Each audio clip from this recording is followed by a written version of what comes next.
میں نے کبھی نہیں سمجھا کہ میں بہت بڑا عالم ہوں، کبھی نہیں سمجھا، کبھی نہیں، اور کبھی میرے اندر نے مجھے مشورہ نہیں دیا کہ آپ کو بہت بڑی شخصیت ہے۔ لیکن میرا آپ لوگوں سے یہ گزارش ہے کہ بھائی ڈاکٹر کو دکھانا تو آپ کہتے ہیں گکھڑ میں نہیں دکھانا، اسپیشلسٹ کے پاس جانا ہے، اور مسئلہ پوچھنا ہوتا ہے تو آپ محلے کے قاری صاحب سے پوچھ لیتے ہیں۔ یہ کیسی بات ہوئی؟ آپ کو نہیں پتا کہ اسپیشلسٹ کون ہے؟ پتا ہوتا ہے کہ نہیں؟ جڑے نہیں بولے انہوں نے کاکھ نہیں پتا بچارے ہیں، بڑے بولے بڑی ضروری بات کر رہا ہوں۔ ہمیں پتا ہوتا ہے کہ نہیں کہ پختہ عالم کون ہے اور کمزور کون ہے؟ پتا ہوتا ہے کہ نہیں کہ میرے منہ کڑانا جی تسی دسو وڈیا نہ پتا؟ او خدا کے بندے، ہمیں اس بات کا پتا علم ہو تو پھر آپ پختہ عالم کے پاس کیوں نہیں جاتے؟ مسائل ان لوگوں سے کیوں پوچھتے ہیں جو اہل نہیں، جو بتا نہیں سکتے؟ نااہلوں سے بات پوچھتے ہیں، نالائق لوگوں کے پاس آپ جاتے ہیں، غلط مشورہ لیتے ہیں، پتہ سارا ہے ہمیں۔ مشاورت کریں گے اور سنیں میرے نبی پاک کا فرمان، اللہ اکبر۔ محبوب پاک نے تو ہماری تربیت کی ہے تو یوں لگا ہے جیسے فرش سے اٹھا کے عرش پہ بٹھا دیا ہے۔ نبی پاک نے تو یوں کیا ہے کہ جیسے کوئی کونا خالی چھوڑا ہی نہیں، ایسا عجیب رنگ۔ کنز العمال میں نبی پاک کا فرمان پڑھا تو میری تو طبیعت پھول کی طرح کھل گئی، اور فرمان ہی حضور کا نرالا۔ صرف 3 جملوں میں میرے نبی پاک نے بات کی اور ہمیں ہر بات ہی سمجھا گئے۔ میرے محبوب پاک کے 3 فکروں نے عقدے کھول دیے، مسئلے حل کر دیے، شعور بیدار کر دیے۔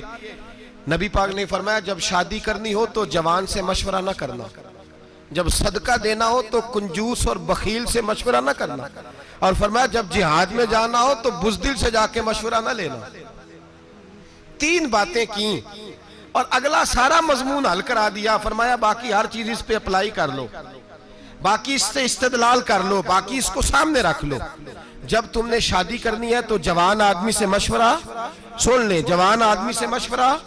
میرے نبی پاک صلی اللہ علیہ وسلم سے آ کے حضرت جابر ابن عبداللہ نے مشورہ کیا کہ یا رسول اللہ میرے ابا جی فوت ہو گئے، میرے گھر میں بہنیں کثرت سے ہیں، 7 ہیں یا 10 ہیں، حضور میں شادی کرنا چاہتا ہوں۔ نبی پاک صلی اللہ علیہ وسلم نے انہیں مشورہ دیا، فرمایا سمجھدار عورت لے کے آنا، سیانی عورت لے کے آنا، ایسی بیوی لے کے آنا جو گھر کو چلا سکے۔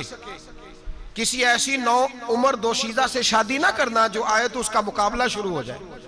ہمارا مزاج یہ بن گیا ہے، ہم جب نوجوان سے مشورہ لیں گے تو وہ تو موجودہ ماحول کو سامنے رکھ کے کہے گا سیرت کے ہم غلام ہیں، صورت ہوئی تو کیا، نقش و نگار مٹی کی مورت ہوئی تو کیا۔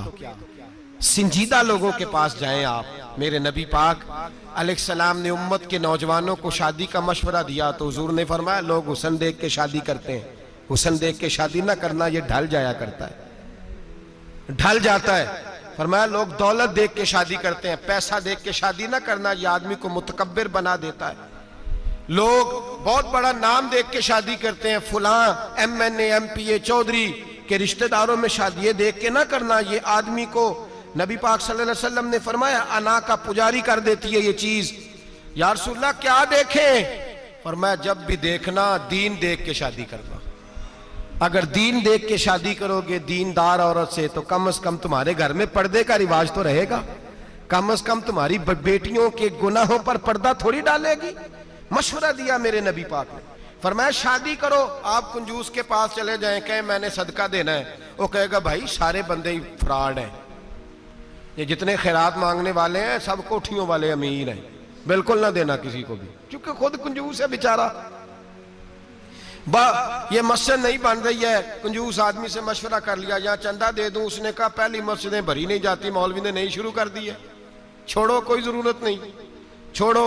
اسے کہا اس مدرسے سے تعاون کر دوں، اس نے کہا بالکل نہ کرنا، قطن نہ کرنا، مولوی پڑھ لے کے جھگڑے کرتے ہیں، مناظرے کرتے ہیں، بالکل نہیں، ان کو پیسے نہیں دینے۔ ہمارا ہم مشورہ کس سے کر رہے ہیں؟ کنجوس آدمی سے۔ صدقہ دینے کے لیے مشورہ کس سے کرنا چاہیے؟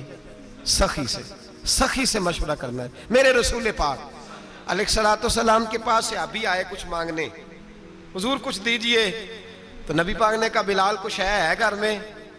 حضرت بلال کہنے لگے حضور گھر میں تو 4 دن سے روٹی کوئی نہیں پکی۔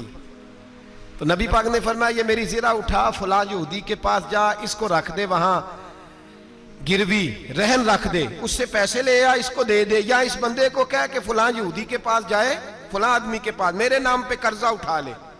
ایک صحابی بولے کہنے لگے یا رسول اللہ صلی اللہ علیہ وسلم اللہ تو ہمیں پابند نہیں کرتا، آپ نے ہمیں بتایا ہے کہ چیز ہو تو دے دو، مجبور ہونے کی ضرورت نہیں، تو آپ یہ کیوں کر رہے ہیں؟ ان کی بات سنی تو حضور کے چہرے پہ شکن آیا. قریب ایک غلام بیٹھے تھے، کہنے لگے محبوبہ اس کو چھوڑیں، آپ خرچ کریں، آپ خرچ کرتے جائیں، اللہ آپ کو دیتا جائے گا. نبی پاک راضی ہو گئے، فرمایا تو نے بڑی کھری بات کی ہے، تو نے بڑی اچھی بات.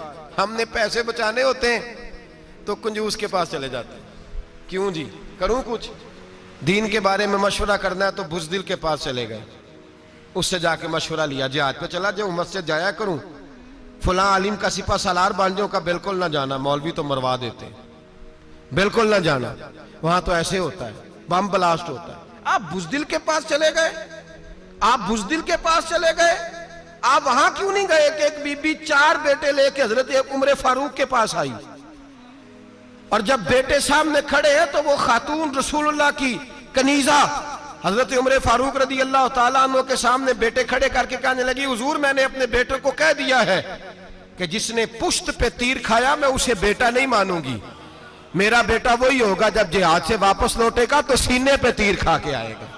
تو ان کے پاس جا، تو کن سے مشورے لے رہا؟ ان کے پاس جا.